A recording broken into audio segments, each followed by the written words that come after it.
இன்று பாஸ்கா காலத்தின் 3ஆம் வாரம், ஞாயிற்றுக்கிழமை 14ஆம் தேதி. இன்று தேவன் நமக்கு தரும் ஜீவ நீரூற்றான இறை வார்த்தைகள் திருப்பாடல் 4, இறை வார்த்தைகள் 1, 6, 8 முடிய. நாம் அனைவரும் பாட வேண்டிய பதிலுரை பாடல். உமது முகத்தின் ஒளி எம்மீது வீசச் செய்யும் ஆண்டவரே, உமது முகத்தின் ஒளி எம்மீது வீசச் செய்யும் ஆண்டவரே, எனக்கு நீதி அருள்கின்ற கடவுளே, நான் மன்றாடும் போது எனக்கு பதில் அளித்தருளும். நான் நெருக்கடியில் இருந்தபோது நீர் எனக்கு துணை புரிந்தீர். இப்போதும் எனக்கு இறங்கி என் வேண்டுதலுக்கு செவி சாய்த்தருளும். உமது முகத்தின் ஒளி எம்மீது வீசச் செய்யும் ஆண்டவரே, மானிடரே நலமானதை எங்களுக்கு அருள யார் உளர் என கேட்பவர் பலர். ஆண்டவரே, எங்கள் மீது உமது முகத்தின் ஒளி வீசும்படி செய்தருளும். உமது முகத்தின் ஒளி எம்மீது வீசச் செய்யும் ஆண்டவரே,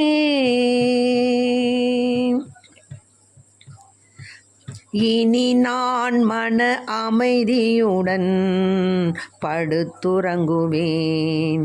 ஏனெனில் ஆண்டவரே, நான் தனிமையாயிருந்தாலும் நீரே என்னை பாதுகாப்புடன் வாழ செய்கின்றீர். ஆண்டவரே, நான் தனிமையாயிருந்தாலும் நீரே என்னை பாதுகாப்புடன் வாழ செய்கின்றீர். உமது முகத்தின் ஒளி எம்மீது வீசச் செய்யும் ஆண்டவரே, உமது முகத்தின் ஒளி எம்மீது வீசச் செய்யும் ஆண்டவரே. இன்றைக்கு நம் தேவன் தரும் ஜீவ நீரூற்றான இறை வார்த்தைகளை கேட்டோம். மாலை மன்றாட்டு, அதாவது தாவீதின் புகழ்பா. தாவீது ஆண்டவரை நோக்கி மன்றாடுகிறார்.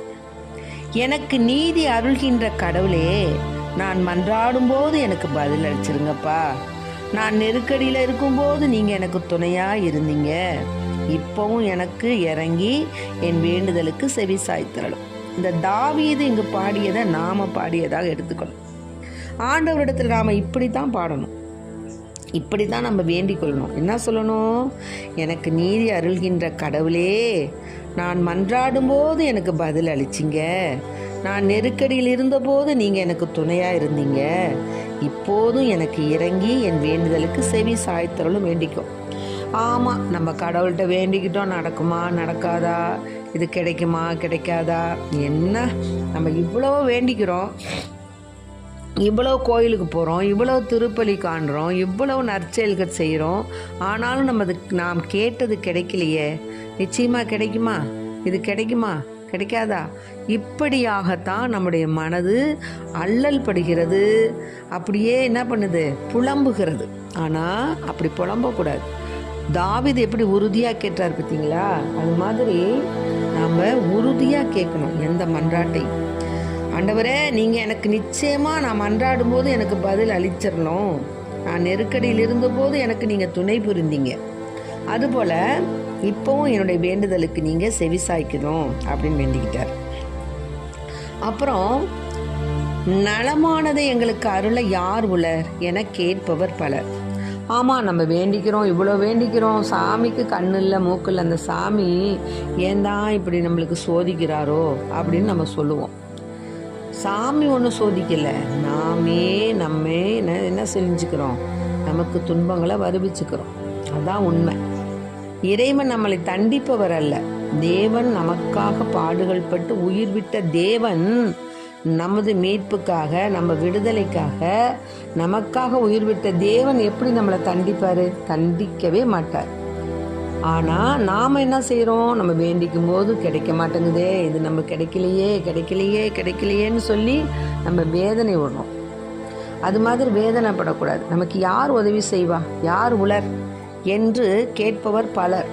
ஆனால் நம்பிக்கையோட, இறைவன் மீது நம்பிக்கை உடையவர்கள் இந்த கேள்வியை கேட்கவே மாட்டாங்க. நமக்கு தேவன் இருக்கிறார்.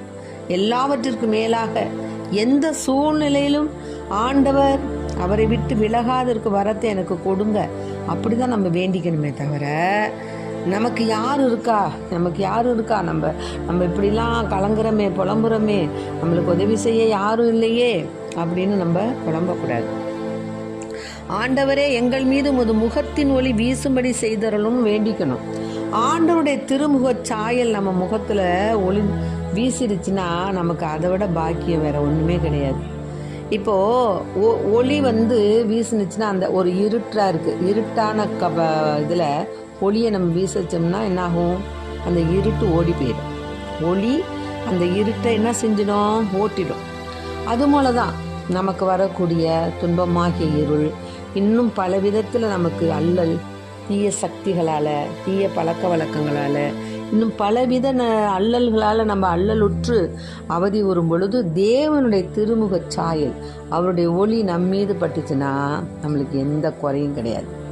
அந்த துன்பமாகிய இருள் என்ன செஞ்சிடும்? ஓடி ஒளிஞ்சிடும். அப்போ நம்ம என்ன செய்யணும்? ஆண்டவரிடத்துல நம்பிக்கையோடு மன்றாடணும். தாவீதை போல நாம் மன்றாடணும். இனி நான் மன அமைதியுடன் படுத்துறங்குவேன், ஏனெனில் ஆண்டவரே, நான் தனிமையாய் இருந்தாலும் நீரே என்னை பாதுகாப்புடன் வாழச் செய்கின்றேன். ஆக ஆண்டவரிடத்தில் நம்ம பெட்டிஷன் போட்டோன்னு சொன்னால் அதையே சும்மா சொல்லிகிட்டு இருக்கக்கூடாது. ஒரு தடவை சொன்னாலும் அதான், 1000 தடவை சொன்னாலும் அதான். ஏற்கனவே நம்மளுக்கு தாறு போட்டு ரோடு போட்டார் ஆண்டவர். அந்த ரோடு தான் என்னங்கிறத நம்ம கண்டுபிடிக்கணும். அதுக்காக இப்போ நம்முடைய மன்றாட்டுகள் நம்ம ஒரு தடவை சொல்லிட்டோம்னா அவர் நிச்சயமாக அதை நமக்கு செய்வார்.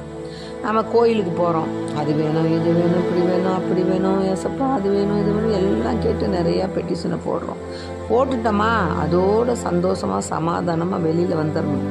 திரும்பி அதை தூக்கி தலையில் வச்சுக்கிட்டு அது நடக்குமா நடக்காதா, நம்ம கேட்டது கிடைக்குமா கிடைக்காதா என்று நாம் என்ன செய்யக்கூடாது? ஒத்தையாரட்டியாக பார்க்கக்கூடாது. ஒன்ஸ் நம்ம சொல்லிட்டோன்னு சொன்னால் தேவன் நிச்சயமாக நமக்கு தருவார் என்ற ஆழ்ந்த அந்த விசுவாசம், நம்பிக்கை வேணும். அன்று ஆபிரகாம் தன் ஒரே மகனை பலியிடத்துக்கு அழைச்சிட்டு போக சொன்னார் ஆண்டவர். அழைச்சிட்டு போனார், தைரியமாக அழைச்சிட்டு போனார். ஏன்னா அவரோடு உடன்படிக்கை செய்திருந்தார் ஆண்டவர். உன்னுடைய சந்ததியை நான் விண்ணில் உள்ள நட்சத்திரங்களைப் போலவும் மண்ணில் உள்ள மணல் துகள்களைப் போலவும் நான் பெருக்குவேன்னு சொன்னார். அப்படி சொன்ன தேவன் எப்படி நம்ம ஒரே பையனை சாகடித்தாலும் என்ன பண்ணுவார்? நமக்கு நிச்சயமாக நம்முடைய சந்ததியை பழுகச் செய்வார், பெருகச் செய்வார் என்ற ஆழ்ந்த நம்பிக்கை. அதனால தான் நம்ம இன்றைக்கி சொல்கிறாங்க, ஆபிரகாமுக்குள்ள விசுவாசம் நமக்கு வேண்டும் அப்படின்னு. நம்ம ஒத்தையா ரெட்டையாக பார்த்து போடக்கூடாது. சேசப்பா கொடுப்பாரா கொடுக்க மாட்டான்னு சிந்திக்கக்கூடாது. நமக்கு அது கிடைக்குமா கிடைக்காதா என்று நம்ம மனசு ததும்பி அப்படியே நம்ம சோர்வுறக்கூடாது. சோர்வுற்ற ஜபம் கேட்கப்பட மாட்டாது. நாம் தைரியமாக ஆண்டவரிடத்தில், ஏசப்பா இது மாதிரி எங்களுக்கு வேணும், ஆனாலும் உமது திரு சித்தத்தின்படி எங்களுக்கு அமைச்சு கொடுங்க, இந்த காரியத்தை எங்களுக்கு நிறைவேற்றி கொடுங்க அப்படின்னு சொல்லி ஒரு தடவை சொல்லிட்டோம்னா முடிஞ்சிச்சு. இறைவா, உமது திரு சித்தத்தின்படி நாங்கள் நடக்க, உமது திரு சித்தத்தின்படி எல்லாவற்றையும் ஏற்றுக்கொள்ள நல்ல மனதை எனக்கு தாங்கப்பா. போதும், அது போதும். ஆக குடும்பத்தில் எந்த சூழ்நிலை ஏற்பட்டாலும் சரி, எந்த ஒரு தொய்வு ஏற்பட்டாலும், பண நெருக்கடியா, இன்னுமாக மனச்சுமையா, நோய்களா, இன்னும் எந்த சுமை ஏற்பட்டாலும் சரி, நம்ம ஒரு தடவை ஆண்டவரிடத்தில் சொல்லிவிட்டு, ஆண்டவரே இப்படி இப்படி காரியங்கள் இருக்குது, நீங்கள் பார்த்துக்குங்க, எனக்கு உதவி செய்யுங்க, ஆனாலும் உங்களுடைய திரு சித்தத்தின்படி எல்லாவற்றையும் செய்யுங்க, நான் அதை ஏற்றுக்கொள்கிறேன் அப்படின்னு சொல்லிட்டு நம்ம ஆண்டவரிடத்தில் நம்பிக்கையோடு மன்றாடும் பொழுது நிச்சயமாக ஆண்டவர் நமக்கு நல்லதே செய்வார். அதான் தாவீது அவ்வளவு ஷார்ப்பாக வேண்டிக்கிறார். என்ன சொல்கிறாரு? ஆண்டவர் என்னை தம் அன்பனாக தேர்ந்தெடுத்துள்ளார், நான் மன்றாடும் போது அவர் எனக்கு செவி சாய்க்கின்றார், இதை அறிந்து கொள்ளுங்கள். பார்த்தீங்களா? இதிலேயே 4வது இயல்ல 3வது வார்த்தை, ஆண்டவர் என்னை தம் அன்பனாக தேர்ந்தெடுத்துள்ளார். இப்படி தான் நம்ம சொல்லிக்கணும், ஆண்டவர் என்னை தேர்ந்தெடுத்திருக்கிறாரு, நான் மன்றாடும் போது என்ன செய்வார்? அவர் எனக்கு செவி சாய்க்கின்றார், இதை அறிந்து கொள்ளுங்கள் அப்படின்னு நம்ம சொல்லணும். அப்புறம் 4வது வார்த்தை, சினமுற்றாலும் பாவம் செய்யாதிருங்கள், படுக்கையில் உங்கள் உள்ளத்தோடு பேசி அமைதியாயிருங்கள், முறையான பலிகளை செலுத்துங்கள், ஆண்டவரை நம்புங்கள். அதான் நாம் யார்கிட்டையும் பகையாக இருந்தாலும் உடனே நம்ம அவங்கள்ட்ட நம்ம அவங்கள குறித்து நம்ம சமாதானம் செய்து கொள்ளணும். சமாதானம் செய்து கொண்டு அவங்க நம்மகிட்ட பேசாமல் இருந்தால் அதை பற்றி நம்மளுக்கு கவலை இல்லை. நாம் சமாதானம் செய்கிறோம், நம்ம போகிறோம், அவங்க நம்மகிட்ட பேசலையா, ஓகே, அதை ஆண்டவர் பார்த்துக்கொள்வார். அதனால் சமாதானத்தின் தேவன் நம்மோடு இருக்கிறார். ஆகவே அன்பார்ந்த பிள்ளைகளை, எது நடந்தாலும் என்ன நேர்ந்தாலும் ஆண்டவருக்கு நம்ம நன்றி சொல்லி சமாதான தேவன் நம்மோடு இருக்கும்படியாக என்றென்றும் அமைதியாகவும் சந்தோஷமாகவும் நம்ம இருக்கணும். தேவன் நமக்கு நிச்சயமாக உதவுவார். தானியமும் திராட்சையும் நன்கு விளையும் காலத்தில் அடையும் மகிழ்ச்சியை விட மேலான மகிழ்ச்சியை நீர் என் உள்ளத்திற்கு அளித்தீர். ஆமென். எல்லாம் செழுமையாக நமக்கு கிடைத்த போது இருந்த மகிழ்ச்சியையும் விட மேலான மகிழ்ச்சியை நீர் என் உள்ளத்திற்கு அளித்தீர். அதனால நான் சோர்வுற மாட்டேன், பயப்பட மாட்டேன், திகைய மாட்டேன், கலங்க மாட்டேன் அப்படின்னு நம்ம உறுதி எடுத்துக்கணும். ஆகவே இதை கேட்டுக்கொண்டிருக்க அன்பார்ந்த பிள்ளைகளே, இறைவன் நம் விண்ணப்பத்திற்கு செவி சாய்க்கின்றார், நம் பெருமூச்சை கவனிக்கின்றார், நம் கெஞ்சும் குரலை உற்று கேட்கின்றார். ஆகவே விடியற் காலையில் நம் குரலை கேட்கக்கூடிய தேவன், வைகரையில் நாம் எழுந்து ஆண்டவருக்கு ஸ்துதி எடுக்கும் பொழுது தேவன் வழிமேல் விழி வைத்து நாம் காத்திருந்து அவரை ஜெபிக்கும் பொழுது நிச்சயமாக நம்முடைய விண்ணப்பத்திற்கு பதில் கொடுக்கக்கூடிய தேவனாக இருக்கின்றார்.